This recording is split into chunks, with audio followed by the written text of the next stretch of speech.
Lay my oiled blue steel beauty, the greatest Christmas gift I had ever received or would ever receive. Gradually, I drifted off to sleep, training ducks on. Hello, fellow pipe sippers. It happened.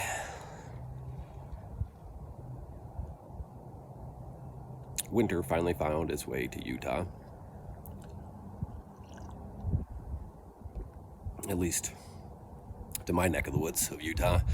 Obviously, it doesn't snow everywhere in the state when you go more south, but where we're located, we still have our 4 seasons, which we did on purpose because, although we wanted more mild climate, we still want to enjoy winter. We have littles and, they like the magic of the snow during Christmas and all that stuff. And we love to ski and do other things, which we can go up to Bryant Head, and that's only like a 50-minute drive. So where we first have a snow here, we thought, we'll bust out all the winter gear, and we had some fun with it last night, while it was coming down with the kids.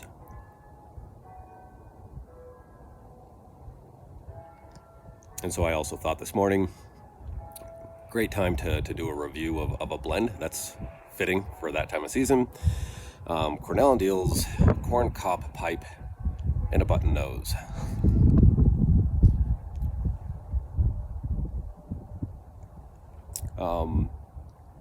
No tea this morning, going with the coffee. Actually, it's Black Rifle Company coffee. I just started drinking this over the last couple of weeks. Was finally happy that I had a Starbucks that was closer than 50 minutes, which was how far I had to go to get a Starbucks coffee before. But I just, for my own personal reasons, no reason to blow up the comment section,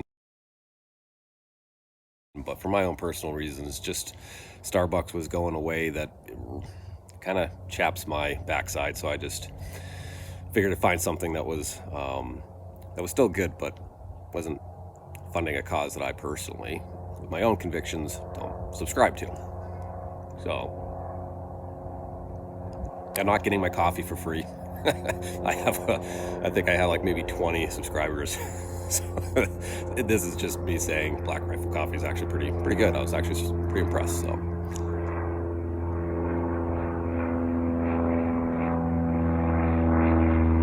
and this one's called Kodiak Attack. It actually goes really good with this blend, so that works out well too. Trying not to burn my thighs here. So the corncob pipe and button nose, honestly, is I'm gonna say it's a lot more mild than I was kind of actually hoping for, and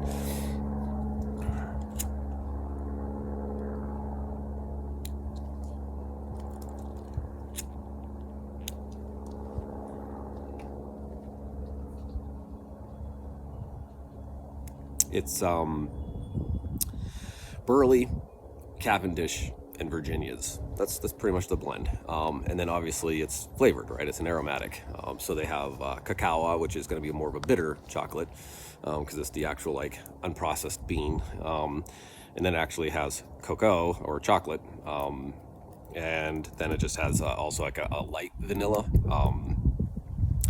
It's such a mild blend that really the vanilla part is for me hard to pick out. I mean, it's there, but it's like you have to pick it out, and it's hard to do so. And I'd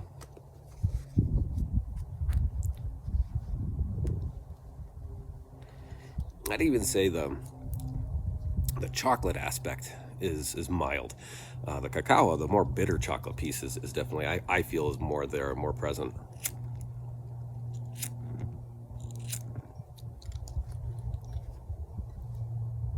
There we go.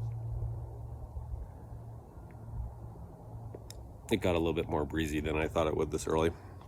But yeah, so I mean, the Virginias definitely have, which is kind of weird for this blend. You still get, which isn't unheard of, obviously, with the Virginia, you still get that kind of like that citrusy, tangy piece.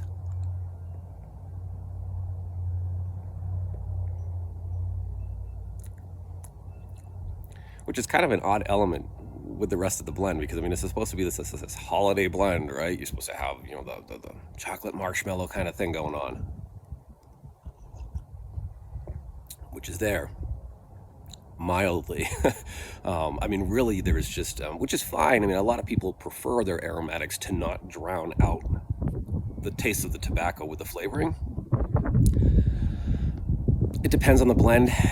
For me, you know, like I love Maple Street is a great blend. That's an aromatic that I like to smoke sometimes on my commute. And when I sip that flavor, it's I can still sip it and taste the flavors of the tobaccos, and but there's also, it's almost like an even 50-50. I can also taste the maple sugary casing that's on there.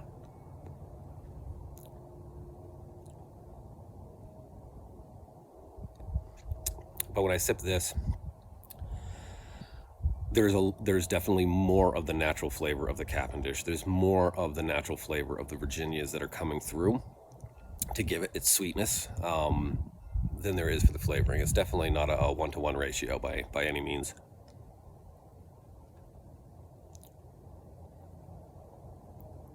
I'm actually smoking this out of a Riviera Dr. Greybow. It's another one of my restoreds, but it's a straight pipe, and so I thought that would be fitting.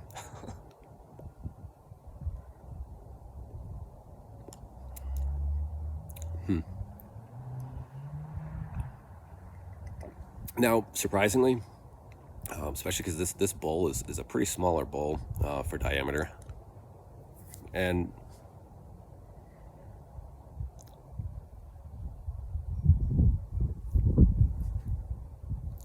because of that, obviously it has a natural propensity to want to just heat up, right? Especially with an aromatic with casing. And I think because, again, it's not a 50-50, it's not a 1-to-1 ratio, I think that the casing's light enough that it's allowing this to not do that. It's allowing it to I can, you know, sip on this pretty liberally and not get any tongue bite, which is not usually the profile of an aromatic. Characteristically tends to happen. You know, and it's funny, just now, and it went out. Just now I actually got the marshmallow, and this isn't the first time I've tried this. This is the third time that I've actually sipped this blend, and I haven't been able to get that, and I know that a lot of people will mention that in both text and visual reviews of this. They'll mention, oh, you know, it's got this cocoa sweet flavor, and there's this like marshmallow vanilla.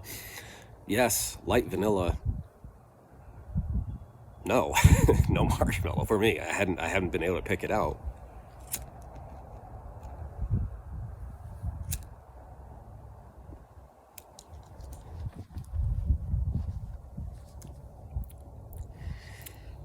But when it went out, and I took that last sip off of it without the light, I could taste it. So, you know, it could be one of those things where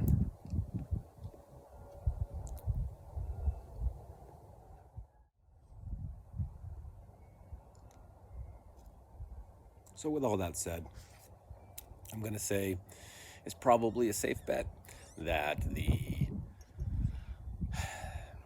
you know, it could be one of those things where the pipe that you smoke this in could make a big difference between what you do and what you don't pick out, for the profile of this blend.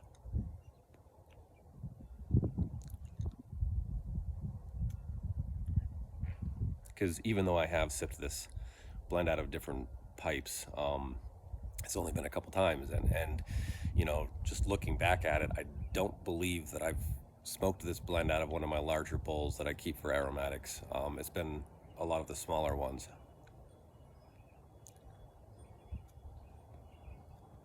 And that's just because I personally just don't tend to sip on aromatics for any great length of time.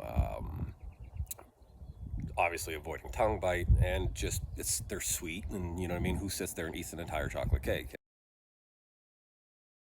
You know?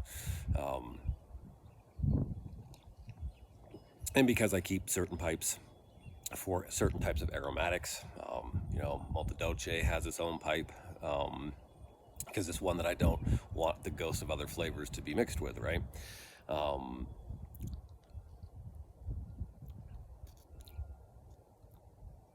so it could be that marshmallowy flavor and maybe even the more sweeter chocolate flavor um, are just being heated up too much in a smaller bowl. And when the bowl starts to really go light, which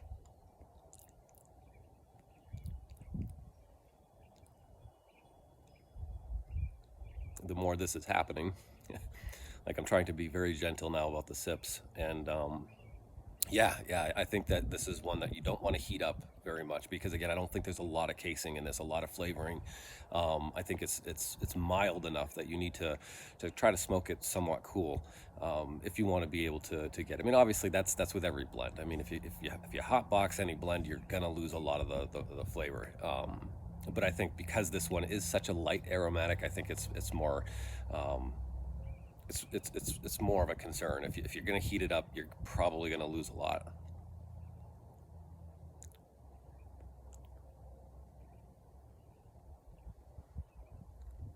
Yeah.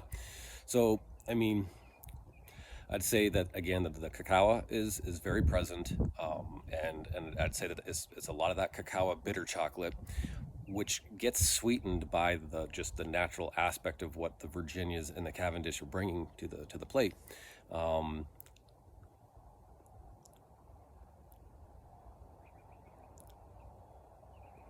and you have the burleys in there too. And again that because it's not such a strong aromatic, you can totally pick out the specific leaves that are in here, the actual tobaccos that are in this when you're sipping it, you can actually identify them quite easily.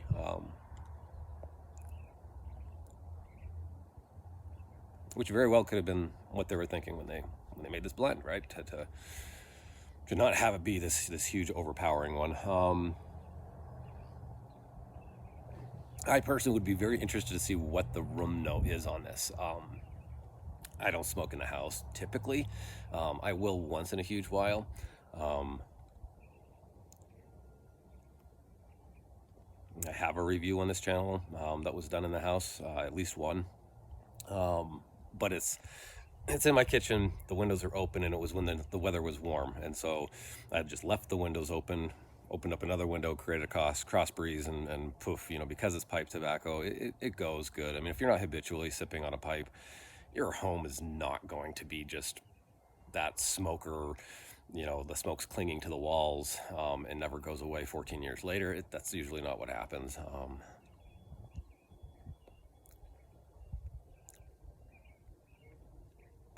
So yeah, definitely very mild, very sweet, aromatic. And it is kind of nice for this time of season. I mean, the more I'm sipping on this and the more I'm enjoying this Black Rifle coffee, they pair good.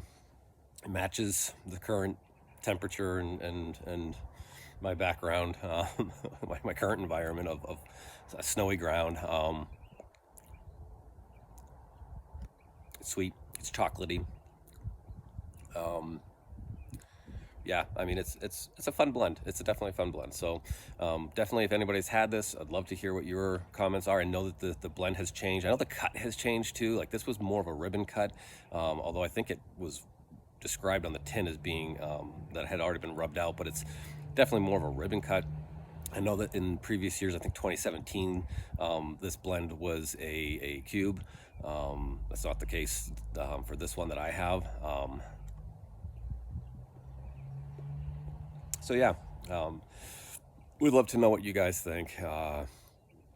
Just as far as not just the flavor profile, but also have any of you actually smoked this out of a larger bowl, or even better is have any of you actually smoked it out of both? I'd love to know if you've compared it already. I know the next time I do this, I'll probably try to find a bowl out of my collection of aromatics that I don't mind smoking this out of, because it's not so strong. I don't think it's has any risk of seriously ghosting out of one you know out of one bowl, that pipe. So yeah, leave your comments. I'd love to hear it. Thanks.